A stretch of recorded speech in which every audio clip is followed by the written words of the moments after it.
ગુજરાતમાં વરસાદને લઈને એક મહત્વનું અને મોટું અપડેટ સામે આવ્યું છે।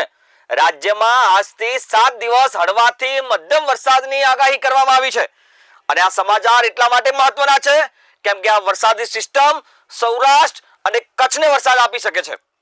જે સૌરાષ્ટ્ર અને કચ્છ વરસાદની રાહ જોઈ રહ્યો છે, આજની આગાહી પ્રમાણે આ વરસાદ સૌરાષ્ટ્ર અને કચ્છમાં પણ પડી શકે છે। શું છે હવામાનની વધારે વિગત, આવો વિગતવાર જોઈએ। નમસ્કાર, હું છું જયદેવસિંહ વાઘેલા અને તમે જોઈ રહ્યા છો વેધર રિપોર્ટ। છેલ્લા 24 કલાકમાં રાજ્યમાં 131 તાલુકામાં વરસાદ નોંધાયો છે, જ્યારે આજે સવારે 6 વાગ્યાથી 10 વાગ્યા સુધીમાં રાજ્યમાં 56 તાલુકામાં વરસાદ નોંધાયો છે। અને અહીંયા સૌથી મહત્વની વાત એ છે કે રાજ્યમાં હાલ 5 હવામાનની સિસ્ટમ સક્રિય છે, જેના કારણે આગામી 7 દિવસ સુધી ગુજરાતમાં હળવાથી મધ્યમ વરસાદની આગાહી કરવામાં આવી છે। પરંતુ દર્શક મિત્રો, અહીંયા સવાલ એ છે કે 5 વરસાદી સિસ્ટમ સક્રિય છે તો ગુજરાતમાં સારો વરસાદ ક્યારે આવશે? આ 5 સિસ્ટમ ગુજરાત માટે કેટલો વરસાદ લઈને આવી છે? કયા વિસ્તારોમાં ગાજવીજ સાથે વરસાદ પડી શકે છે? અને ખાસ કરીને દક્ષિણ ગુજરાતથી લઈને ઉત્તર ગુજરાત અને સૌરાષ્ટ્ર સુધી વરસાદની સ્થિતિ કેવી રહેશે? અને દરિયાકાંઠામાં માછીમારો માટે શું ખાસ ચેતવણી આપવામાં આવી છે? આ તમામ વિશે આજે વિગતવાર ચર્ચા કરવી છે। સૌથી પહેલા વાત કરીએ છેલ્લા 24 કલાકમાં થયેલા વરસાદની, તો છેલ્લા 24 કલાક દરમિયાન ગુજરાતમાં 131 તાલુકામાં વરસાદ નોંધાયો છે। આ દરમિયાન સૌથી વધુ વરસાદ તાપીના ડોલવણ અને નવસારીના ખેરગામમાં નોંધાયો છે।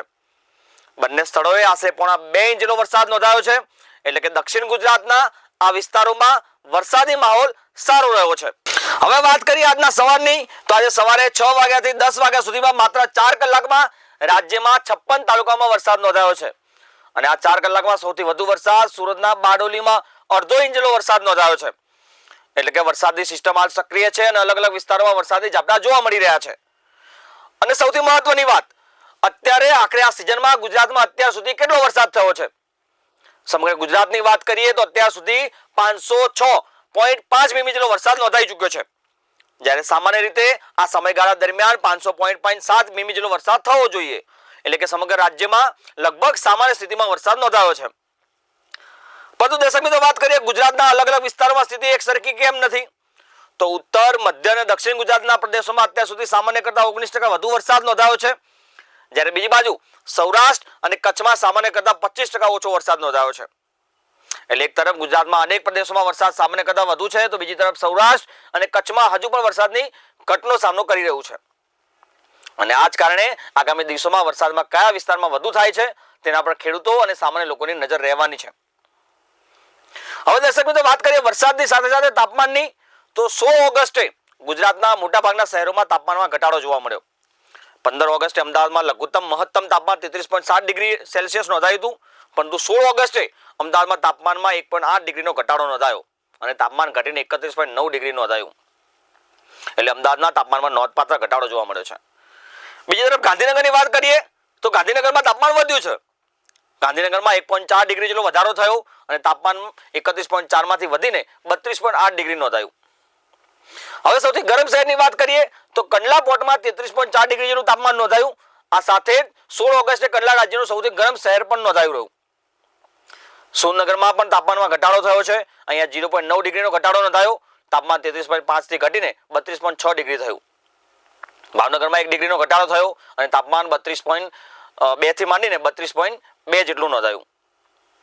રાજકોટમાં પણ 0.7 ડિગ્રીનો ઘટાડો થયો, તાપમાનમાં 32.1 ડિગ્રી નોંધાયું। પોરબંદરમાં 0.9 ડિગ્રીનો ઘટાડો થયો। હવે વાત કરીએ સુરતની, તો સુરતમાં પણ તાપમાનમાં 0.5 ડિગ્રીનો ઘટાડો થયો છે અને મહત્તમ તાપમાન 30.2 ડિગ્રી જેટલું નોંધાયું છે। ડીસાની વાત કરીએ તો ડીસામાં પણ 30.2 ડિગ્રી તાપમાન નોંધાયું, દ્વારકામાં 30 ડિગ્રી જેટલું તાપમાન નોંધાયું। એટલે કે એકંદરે ગુજરાત, ઉત્તર ગુજરાત અને સૌરાષ્ટ્રના અનેક વિસ્તારમાં વાદળછાયા વાતાવરણ વચ્ચે તાપમાનમાં 0.5 થી 1.8 ડિગ્રી સુધીનો ઘટાડો જોવા મળ્યો। આ તાપમાનની વાત એટલા માટે દર્શક મિત્રો કરીએ છીએ કે આ તાપમાનના આધારે એ ભેજ બનતો હોય છે અને વરસાદની શક્યતાઓ રહેતી હોય છે। હવે સૌથી મોટો સવાલ, આગામી 7 દિવસમાં વરસાદ કેવો રહેવાનો છે?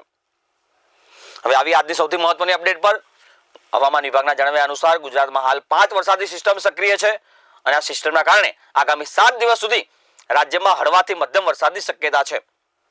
એટલે આગામી એક સપ્તાહ દરમિયાન ગુજરાતમાં વરસાદી માહોલ જોવા મળી શકે છે।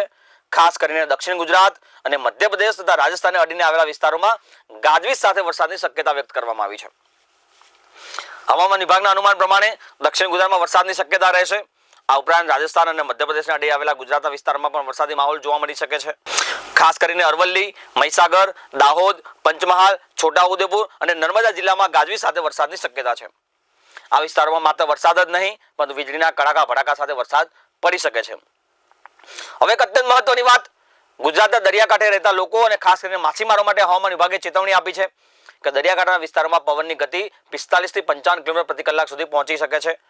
ઝાટકા સાથે પવનની ઝડપ 30 નોટ સુધી પહોંચવાની શક્યતા વ્યક્ત કરી છે હવામાન વિભાગે.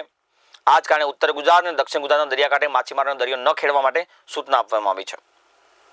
એટલે હાલમાં વરસાદની માહોલમાં માછીમારોને પણ ખાસ સાવચેતી રાખવી ખૂબ જરૂરી છે. દરિયામાં જવું જોખમી બની શકે છે અને તંત્રની સૂચનાનું પાલન કરવું એવું પણ હવામાન વિભાગે કહ્યું છે. હવે વાત કરીએ આખા ગુજરાતમાં શું વરસાદી માહોલ બની રહ્યો છે અને તેનું કારણ શું છે.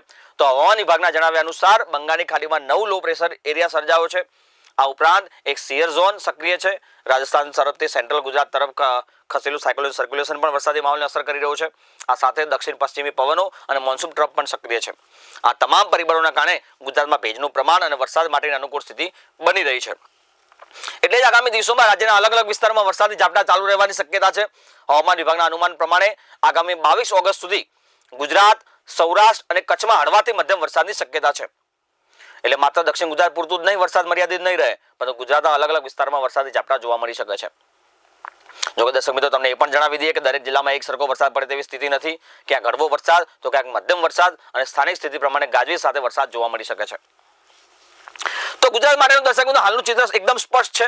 છેલ્લા 24 કલાકમાં 131 તાલુકામાં વરસાદ નોંધાયો. સવારે 4 કલાકમાં 56 તાલુકામાં વરસાદ નોંધાયો. સૌથી વધુ 1.5 ઇંચ વરસાદ તાપીના ડોલવણમાં અને નવસારીના ખેરગામમાં નોંધાયો. જ્યારે આજ સવારની વાત કરીએ તો આજ સવારે સવારના 6 વાગ્યાથી 10 વાગ્યા દરમિયાન સૌથી વધુ અડધો ઇંચનો વરસાદ સુરતના બારડોલીમાં નોંધાયો.